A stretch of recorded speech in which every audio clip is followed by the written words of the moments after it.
With Lord Jagannath's blessings and people of Odisha's blessings, Honorable Chief Minister and BJD will comfortably get majority after the third phase elections. We are convinced about it.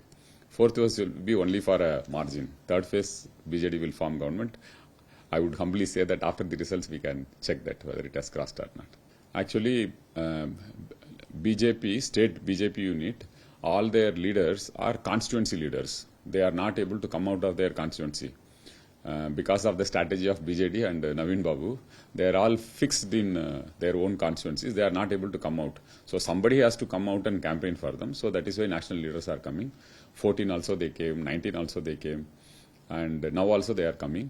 And actually they are helping BJD in a sense that the way they are abusing the Honorable Chief Minister, such a popular Chief Minister, they are helping BJD in getting higher vote share. It's very sad that they have to reduce the political discourse to such inappropriate, indecent levels, which is not good.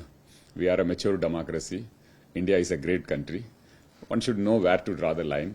Just to get votes, you cannot demean great leaders. History will not forgive those people.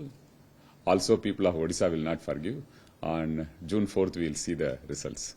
So yesterday I told in my speech that he is a guest, so we would respect as per the traditions of Odisha and India, Atiti Devo Bhava. We would not like to say anything to him.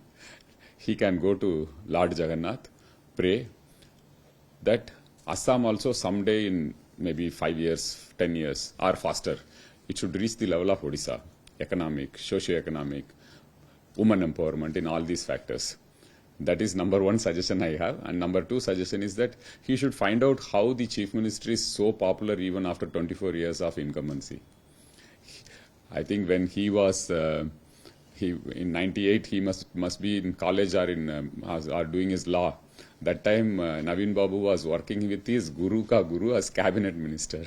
So he should have that in the back of his mind. But anyway, I won't criticize him. It's up to him. Whatever level he wants the political discourse to be lowered, it reflects on the personality of the leader. So nothing more to say. People of Odisha will give a befitting reply.